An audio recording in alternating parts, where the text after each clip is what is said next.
안녕하세요. 여행의 기억을 그리는 작가 양지희입니다. 오늘 퇴근길 인문학에서는 가슴 떨리는 오지 여행에 관한 이야기를 해보려고 합니다. 코로나 때문에 여행길이 막혀서 모두들 많이 답답하시죠? 제가 오늘 이야기하려고 하는 여행은 좀 색다른 여행에 관한 것입니다. 여러분들 대부분이 여행에 대한 기억 몇 가지는 가지고 계실 텐데요. 저는 이 기억들을 가지고 떠나는 기억의 여행에 대한 이야기를 해보려고 합니다. 네, 저는 어릴 때부터 돌아다니는 것을 굉장히 좋아했습니다. 집에서 한 5살 때쯤인가요? 집에서 오즈마법사 만화를 보다가 때마침 하늘의 무지개를 보고는 집을 나가서 미아가 된 적이 있습니다. 어쩌면 미대를 진학하게 된 이유도 삶 안에서 안정된 그런 삶을 살기보다는 방랑자로 살기 위해서인지도 모르겠습니다. 저의 첫 배낭여행지는 인도였는데요. 혼자 또 때로는 또 처음 만나는 사람들과의 그 여행에서 저는 날것의 저를 만나게 됐습니다. 그 시간들이 너무너무 귀중했었는데요. 많은 이해관계 속에서 살던 제가 그저 나로서 세상을 만나게 되는 그런 계기였던 거예요. 그래서 그림을 그리는 저에게는 너무 중요한 일들이었기 때문에 그 이후로 한동안 시간만 나면 여행을 떠나고는 했습니다. 유럽의 대도시나 그곳에 있는 박물관, 그런 것들에 대해서는 별로 관심이 없었던 것 같습니다. 실은, 다 완성되어 있는 곳에 제가 그냥 담아가는 거, 이런 것들이 저에게는 좀 관심이 없었던 것 같고요. 그런 원형의 삶을 가까이에서 볼 수 있는, 그리고 또 호기심을 자극하는 그런 곳, 또 그런 지명들에 대해서 굉장히 관심을 갖게 됐던 것 같아요. 어떤 사람들은 그런 여행을 오지 여행이라고 부르기도 하는데 저는 그런 명명 같은 거는 관심이 없었고요. 어린 시절의 기억과 문득 만날 수 있고 또 자라온 시간들을 또 되돌아볼 수 있게 만드는 그런 곳. 제가 그저 담아가기만 하면 완성되는 곳이 아니라 상상의 여지가 펼쳐질 수 있는 그런 곳이면 어디든지 찾아가 보고 싶었습니다. 그리고 또 한 가지는 바로 여행지에서 만나는 사람들인데요.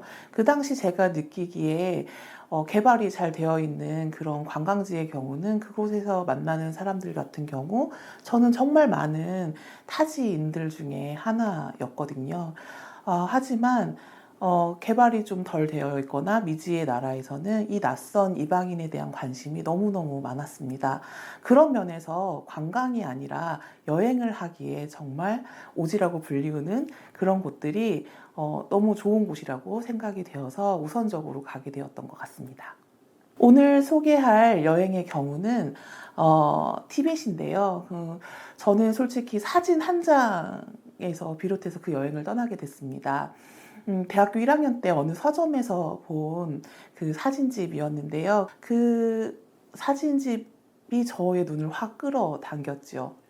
어느 다큐멘터리 사진 작가가 찍은 초모롱마 북쪽에 있는 셰카르총의 어느 오래된 요새에 대한 사진이었는데요.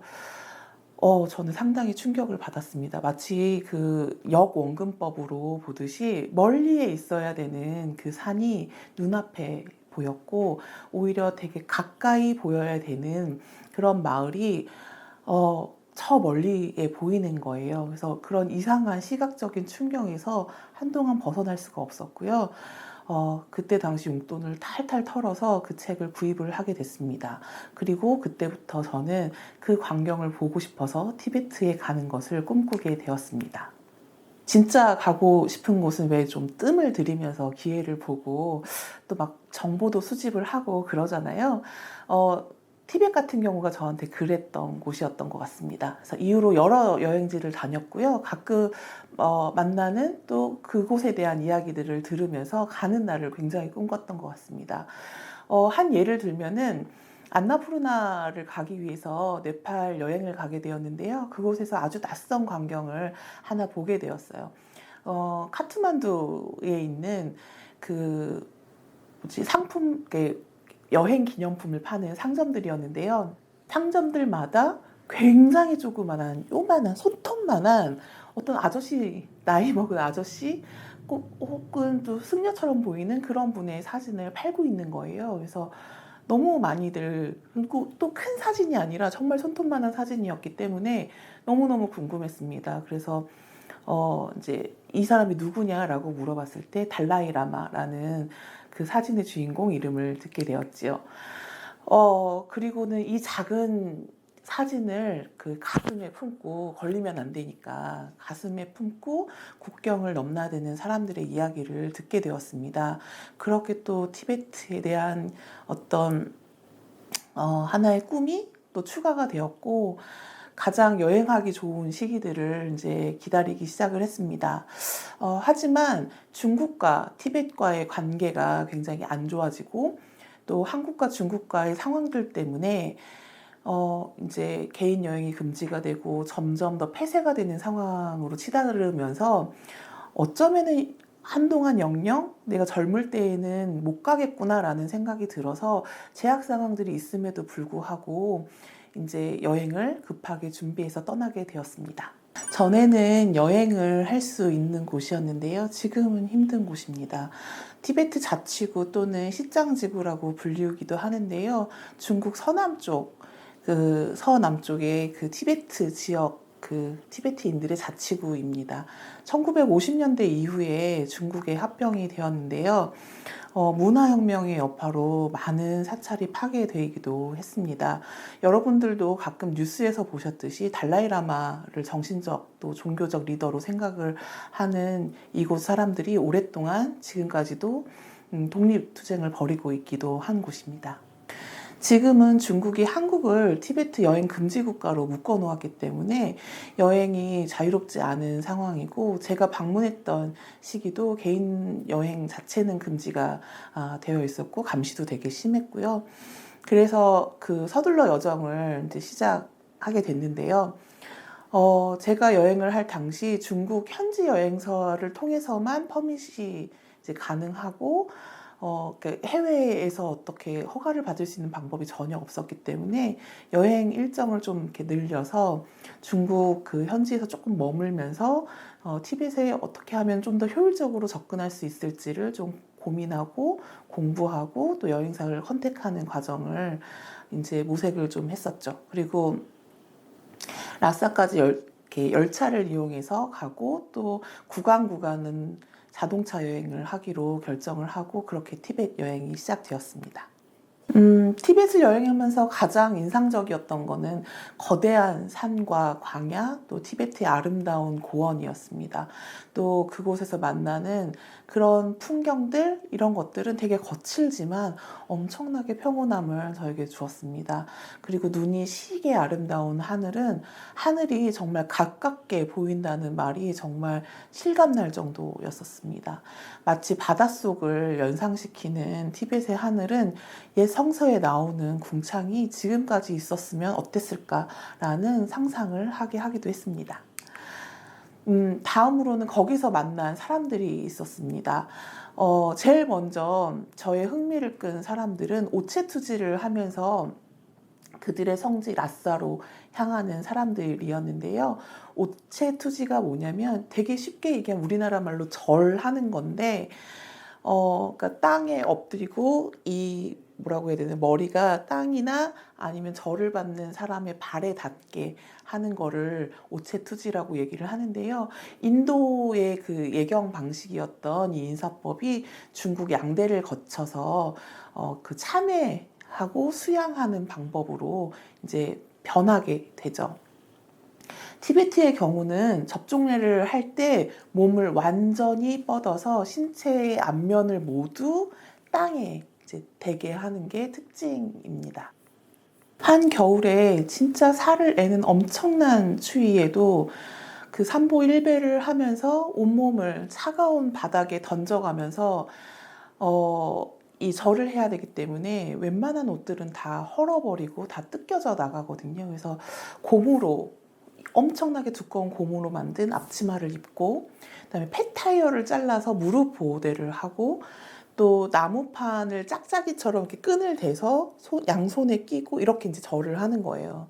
그러니까 온몸을 다해야 되기 때문에 절을 하고 쫙 이렇게 폈다가 다시 해야 되기 때문에 어떤 사람들은 나무가 없으면 슬리퍼를 양손에 끼고 그렇게 절을 하면서 갑니다. 그래서 그 막 눈보라가 막 휘몰아치는데 이렇게 차 안에서 보고 있는 저는 와, 저러다 저 사람 죽는 거 아니야? 막 이런 생각을 하게 되는데 내면에서는 그 사람들의 목소리들이 막 들리기 시작했습니다.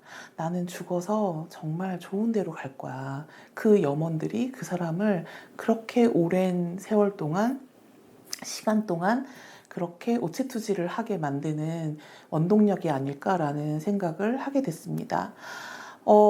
그리고 나서 라싸 족항사원 인근에 가면 이 오체투지 하는 사람들이 전부 다 모여서 하나의 영적인 흐름들을 만들어내게 되는데요. 정말 장관입니다. 그래서 그때 제가 들었던 생각은 나는 무엇을 위해서 살지? 나는 어디로 가고 있는 거지? 이런 생각들을 하게 됐는데 진짜 평생의 소원, 성지순례 그 삼보일배를 하면서 성지를 향하는 사람들을 보면서 정말 내세에 대한 인간의 바램, 그 진짜 간절한 소원을 많이 느꼈던 것 같습니다. 하지만 무엇보다도 한 여인과의 만남을 잊을 수 없었는데요. 그 이름도 목소리도 모르는 정말 멀리서 보았던 한 여인에게 저는 진짜 온통 마음을 빼앗겨 버렸습니다. 청주에서 라싸로 가는 그 기차 안에서 보게 된 여인이었는데요. 이 기차는 서안을 시작으로 해서 대륙을 횡단하고 이제 라싸까지 가는 그런 열차였습니다. 열차를 타고 가는 내내 고산병으로 너무 고통스러운 여행을 하고 있었고요. 고통의 하룻밤을 보내고 거의 반쯤 정신이 나간 상태에서 진짜 빨리 도착해라, 빨리 도착해라 이런 이제 상황이었는데 고원 한복판에서 기차에 문제가 생겼다고 한 30분 정도 기차가 멎어 서게 되었습니다. 그때 저는 창문 밖으로 그녀를 만나게 되었죠. 주변에 집이라고는 전혀 보이지 않는 고원의 그 어느 땅이었는데 그녀는 또 이렇게 오체투지를 하는 사람도 아니었었어요. 정말 초록색 그 플라스틱 물병을 하나 메고 거기에 있는 실개천까지 물을 기르러 온 여자였습니다. 유리창 하나를 두고 너무나 다른 환경에서 저는 고산병 그리고 기차에서 이제 계속 산소를 공급해 줘야만이 숨을 쉴 수 있었는데 그 여자는 거기서 살고 있었고 물을 기르러 거기까지 온 거죠. 순간 그녀의 인생에 제가 이제 투영되기 시작을 했고요. 마치 제가 그녀가 된 것 같은 감정이 막 일어나기 시작을 했습니다. 그리고 저 물이 떨어지면, 저 물이 고갈되면 다시 그 길을 걸어서 물을 기르러 오겠지라는 생각을 하게 됐는데, 정말 마음속 깊이 그녀가 정말 영원히 목마르지 않았으면 좋겠다. 그런 물을 마셨으면 좋겠다. 라는 생각을 하게 됐습니다. 그리고 그런 만남 이후로 그 여인은 제 그림에 항상 이렇게 등장하게 됩니다. 그리고 세상을 떠도는 순례자처럼 제 그림의 안에서 이제 여행을 떠나는 여자로 항상 등장을 하게 되는 것이죠.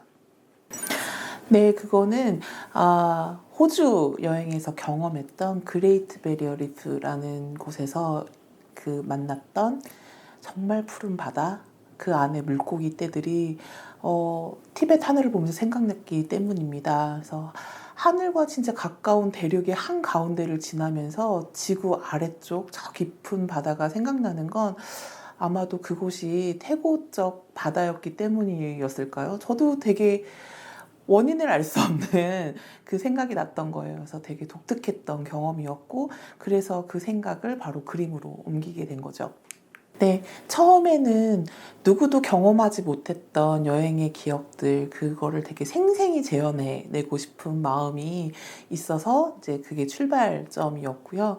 그리고 저에게 정말 많은 사진들이 있었기 때문에 그 사진들을 증거로 제시를 해야겠다라는 생각에서 처음 이 작업을 시작을 하게 됐습니다. 하지만 여행 사진들을 펼쳐보다가 반전이 일어난 거예요. 그게 뭐였냐면 제 기억에 없는 것들이 사진에 함께 있기 시작을 했고 생각보다 제 기억 보다 왜소하거나 아니면 굉장히 거대한 무언가들이 자꾸 오류처럼 나타나기 시작을 했던 거예요. 그래서 처음에는 사진 위에 기억에 없는 것들을 지우기 시작을 했죠. 그러면서 지운 것들이 또 어떤 형태들을 나타내게 되고, 그러면서 기억이 조작되는 어떤 과정들을 우연히 이렇게 작업에 담아낼 수 있게 되었습니다. 네, 그리고 지금은 기억의 실제를 찾아서 그리는 작업을 하고 있습니다. 작업의 키워드는 3가지인데요. 이제 첫 번째 거는 기억 상실중입니다. 말 그대로 기억을 계속 잃어가고 있는 중이기도 하지만 한문으로 또 번역을 하면 기억의 실제를 찾고 있다, 그리고 있다라는 뜻이 되기도 합니다. 또 두 번째는 안목의 풍경인데요. 심리학 용어인 안목 기억에 의해서 만들어진 풍경이라는 뜻이고요. 이러한 것들이 이제 요소들이 막 그림 안에 녹아들면서 아까 이렇게 말씀드렸던 그 여인이 이제 등장을 하게 되는데, 주빌리, 즉 희년의 그 여인이 해방이 되어져서 본향으로 향하는 그 여정들, 그 여정에서 만나는 자연, 환경, 그리고 사람들, 상황들, 이런 것들을 이제 작업을 하고 있습니다. 사실 모든 여행의 기억도 시간이 지나면 그 사라질 운명에 처해지죠. 기억이 지워진다는 것은 그때 나를 잃어버린다는 것을 뜻합니다. 처음에는 그렇게 사라지는 기억들을 어떻게든 잡아내기 위해서 여행에서 찍은 사진들을 들여다보고 또 들여다보고 했던 것 같습니다. 하지만 결국 그때의 기억 자체를 완벽하게 소환해낼 수 없었는데도 계속 그 행동을 반복하고 있었던 거죠. 우리는 여행에서 만난 새로운 삶의 풍경에 자신의 삶을 비추고 또 기억의 창고에 그때의 경험과 감각을 담아두기 위해서 실은 그런 소망들을 또 품고 또 막 셔터들을 누르기 시작을 하죠. 그래서 실은 여행지를 눈으로 담기보다는 카메라 렌즈를 통해서 더 실제를 많이 보는 경우들이 막 생기기 시작을 하는 겁니다. 그리고는 시간이 지나서 그것들을 꺼내보면서 이제 자기의 여행들을 기억을 하는데요. 저 역시 다른 여행객들 못지않게 부지런히 카메라 셔터를 눌러댔었고, 다시 이곳에 안 올 사람처럼 진짜 그 현장의 사실들을 수집했었습니다. 이러한 사실들을 자각한 이후로 저는 여행 중에 사진을 그렇게 많이 찍지 않습니다. 실제 그것을 진짜 눈과 마음과 그리고 머리에 담기 위해서 정말 노력을 많이 합니다. 결국 렌즈를 통해서 바라본 세상은 결국 렌즈를 통해서 나와 이야기를 할 뿐이라는 생각이 굉장히 강해졌던 것 같습니다. 다시 돌아가서 그렇게 열심히 셔터를 눌렀는데도 제가 찍은 사진들로부터 그때의 기억들을 온전히 이렇게 되찾는 일은 처음부터 불가능했었습니다. 사진은 제가 목격하고 경험한 그런 장소에 대한 객관적인 사실을 담고 있지만, 그것은 저의 여행의 지극히 일부만을 담고 있었기 때문입니다. 예를 들면 제가 티벳 고원에서 본 그 하늘의 사진은 그냥 하늘만 담고 있지만 거기에는 그 호주의 바다는 없는 거죠. 그리고 네팔의 안나푸르나에서 느꼈던 강원도 고성의 바닷가는 없는 거죠. 또 아프리카의 잔지바르 마을에서 만난 어떤 상황들이 또 두만 강변에서 벌어질 거라는 거는 그 사진을 통해서는 정말 볼 수 없는 그런 경험들이었습니다. 사진은 어쩌면 이렇게 무한한 그 대상들 중에서 저의 시감각이 반응한 극히 미세한 일부를 나타낸 것뿐이라는 생각을 해봅니다. 예를 들면 그건 하나의 잔영에 불과한 것이죠. 그때의 기억이라고 믿는 것과 지금의 내가 지닌 그런 시선들이 혼돈스럽게 막 뒤섞여져 있는 그런 잔영들, 파편들, 이 잔영들은 지금의 제가 변화해 가면서 또 자연스럽게 달라지게 됩니다. 결국 하나의 잔영은 없습니다. 기억을 비추는 시선이 정말 무한하기 때문에 그 감각들이 그것들을 가두지 못한다면 그거는 제 안에서 실제하지 않는 것으로 이렇게 변해지는 거죠.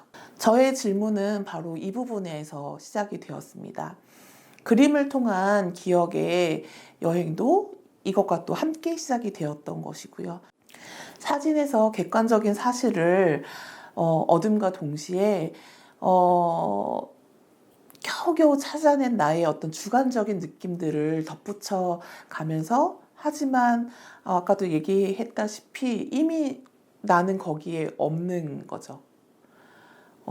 그렇게 한다고 해도 예전에 나는 이게 온전히 기억이 되살아나지도 않고 거기에 없는 거죠.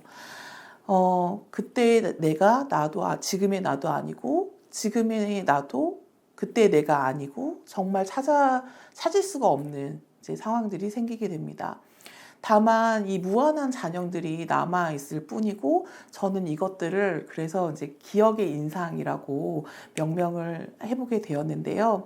작업을 진행을 하면 할수록 저는 점점 더 자유로워진 저를 되게 느끼게 됐습니다. 이제는 어느 것에도 얽매일 필요가 이제 없게 됐거든요. 어차피 기억의 그 인상은 한계가 없으니까, 그때부터 이제 막 사진들은 어떤 객관적으로 내가 증명해야 될 자료들이 아니라 엄청나게 창조적으로 뭔가를 만들어낼 수 있는 소스가 되어버린 거죠. 그러면서 정말 이렇게 매력적으로 저를 막 유혹을 하게 됐는데, 어떤 사진들을 보면 저는 그때를 이제 떠올리죠. 하지만 반드시 그때일 필요는 없는 거죠. 오히려 지금의 내가 개입하는 그때가 이제 더 요구가 되는 상황인 것입니다. 즉, 기억이 나를 구성하는 것이 아니라 제가 기억을 구성한다는 좀 더 다른 차원의 이야기인 겁니다. 이런 생각이 망상일지는 모르겠지만, 여행의 그 기억에서 기억의 여행으로 연결되는 새로운 여행의 경험을 그때부터 하기 시작한 것이죠. 이를테면 티베트 여행 중에 예상치 않았던 사고가 있었습니다. 외진 곳으로 이동을 하고 있던 중에 이제 사고가 났는데요.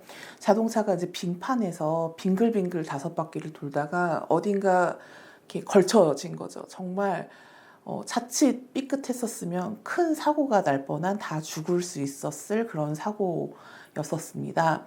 그래서 이제 도움을 요청하기 위해서 인근 작은 마을로 우연히 이제 들어가게 됐는데요. 그 이름 모를 시골 외딴 마을에 이렇게 들어갔을 때 그곳에는 장이 서 있었습니다. 그리고 되게 추위를 피해서 잠시 머물렀던 곳에서 이제 그 현지 사람들을 만나게 된 것이죠. 그 사람들은 되게 이방에서 온 되게 추위와 겁에 질려 있는 저희들을 되게 따뜻한 야크티도 대접해주고 과일도 내어주면서, 말도 잘 통하지도 않는데 되게 위로해주고 놀란 가슴을 어루만져 주려고 되게 노력했던 것 같았습니다. 정말 사랑스러운 그 사람들이었고요. 아이들과도 한참을 재밌게 놀면서 그 공포심을 극복했던 것 같습니다. 마치 백일몽 같기도 하고 선물 같기도 한 이분들과의 그 시간은 정말 금방 끝이 났지만, 저는 아직 산속에 있는 그 작은 마을, 그 마을을 아직도 잊을 수가 없습니다. 그래서 사고 난 길을 이제 그림으로 그릴 때 하늘에 아른거리는 이제 물고기 떼들을 넣었는데, 그분들에 대한 그리움, 또 그 사람들을 만나기 위해서 그 사고가 일어났나라는 생각들, 이런 것들이 그림에 표현되게 되었습니다. 여행이 좋은 이유는 내 안에 어떤 다른 문화와 또 다른 문화가 막 충돌하고, 또 이내 새로운 이야기들을 만들어낸다는 점에서, 그리고 또 다른 여행을 떠나게 한다라는 점에서 엄청난 마력을 가지고 있다고 생각이 됩니다. 세계를 떠돌아다니다가 내 안에 그 쌓여버린 그 여러 파편들, 오직 여기에서는 제가 선택한 그 기억들만 이제 존재하게 되는 거죠. 내가 꿈꾸는 나는 여기에서 또 새롭게 태어나고, 또 모든 것이 또 새롭게 꿈틀대는 그 공간 안에서 또 생성되어지고 또 사라지기도 합니다. 이러한 이제 방랑하는 기억들이 주는 기쁨이야말로 기억의 여행이 주는 최상의 선물이 아닐까라는 생각을 하게 됩니다. 주체와 객체의 기억들, 그리고 사진과 회화 그런 매체의 경계를 또 넘나들면서 저는 제 안에 정말 여러 벽들이 무너지는 것들을 되게 많이 느꼈습니다. 그것은 마치 되게 거대한 혼돈과 같았었는데요. 모든 기억들이 되게 평면화 이제 되어서 정말 그 유아와 노년기를 자유롭게 이렇게 유영하는 인생 말년의 어떤 사람처럼 제 안에 저장된 정말 수많은 이미지들을 이어붙이기도 하고 버리기도 했던 것 같습니다. 사실 우리는 이 시점에서 여행 본연의 의미를 좀 되돌아볼 필요가 있다고 생각이 됩니다. 사실 모든 여행은 제약이 따르기 마련이죠.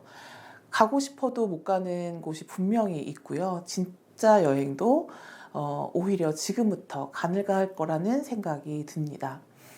어떠한 방식이든 삶의 새로운 경험과 또 변화를 주는 이 여행을 우리의 삶이 바뀌면 그에 맞게 변화할 것이라는 생각이 드는 거죠. 쉽게 접근할 수 있었던 해외여행의 기회가 줄어들었지만 오히려 이것이 지금까지 여행, 그러니까 어떻게 보면 천편일률적인 그런 방식에서 벗어나서 본연의 여행을 찾아가는 계기가 될 수 있지 않을까라는 생각을 하게 되었습니다. 누구에게나 여행의 기억은 있습니다. 그렇다면 누구라도 새로운 여행, 즉 기억의 여행을 시작할 수 있다라는 것이죠. 기억의 실제를 찾아가기 위해서는 기억이 없는 것들을 지워내는 과정, 또 지워지는 과정을 두려워할 필요는 없다고 생각이 됩니다. 기억한다는 건 뭘까요? 그거는 기억의 한계와 또 확장 가능성, 그런 것들을 동시에 지니는 것이 아닐까라는 생각을 해봅니다. 기억이란 본디 단편적이고 또 불확실하고 또 늘 혼돈되어 있고 또 억압되고 소멸하기도 합니다. 오히려 그것들을 인정하고 적극적으로 수용해 나가는 그런 행위들, 저는 그림을 통해서 그렇게 저만의 기억을 재탄생시키고 싶었습니다. 다시 말해서 저는 지금도 끊임없이 기억을 잃어버리고 있음을 자각하고 있습니다. 기억의 이미지들 사이에서 분출하는 어떤 실제적인 것들을 찾으려고 또한 애쓰는 중이기도 하고요. 기억은 혼재됩니다. 겹치고 나누어지는 그 과정들이 반복되면서 새로운 기억으로 변형되기도 합니다. 제가 그리는 그림 안에서는 인도와 호주, 티벳, 그 다음에 스위스, 네팔과 한국 등 서로 멀리 떨어져 있는 그런 지역들의 이미지들이 만나서 또 새로운 풍경들을 만들어내기도 합니다. 그렇다면 이거는 혹시 자기 망상에 젖은 한 화가가 누리는 어떤 예술적인 허구인 것인가? 라고 생각하는 분들이 있을 수도 있을 것 같은데요. 저는 그렇지 않다라고 얘기하고 싶습니다. 팬데믹으로 접어든 요즘, 또 자유로운 여행이 차단된 이 시대에서 우리는 지금까지 그 여행의 경험과 또 기억에 대해서 좀 더 다른 생각을 해보는 건 어떨까요? 말하자면 호기심의 충족과 기억의 수집 너머에 있을지 모른 여행의 본원적인 의미를 되새겨 보는 거. 여행의 그 기억을 또 기억의 여행으로 전환시키는 그런 흥미진진한 새로운 여행의 경험을 스스로 시작해 보는 거, 그건 또 어떨까요? 그로부터 확정된 기억의 그 가능성들로 언젠가는 또 찾아올 여행의 또 기회들, 또 그 기회들을 위해서 또 기획을 해보는 거는 어떨까요? 이것은 비단 그림을 그리는 저만의 이야기가 아니라 여행을 하는 그 존재인 모두에게 적용될 수 있는 가능성이 아닐까요? 손에 쥔 지도가 아무리 정밀해도 여행이란 결국 마음의 지도를 따라가는 그런 것이 아닌가라는 생각을 해보는데요. 새로이 그려가는 지도, 그거를 한번 시도를 해보는 거는 어떨까요? 오늘 퇴근길 인문학에서는 그림 속 여행 이야기에 관한 나눔을 했습니다. 오늘 이야기를 통해서 코로나로 인해 잠시 움츠러들었던 여행에 대한 마음이 조금 풀리셨으면 좋겠습니다. 지금까지 여행의 기억을 그리는 화가 양지희였습니다. 감사합니다.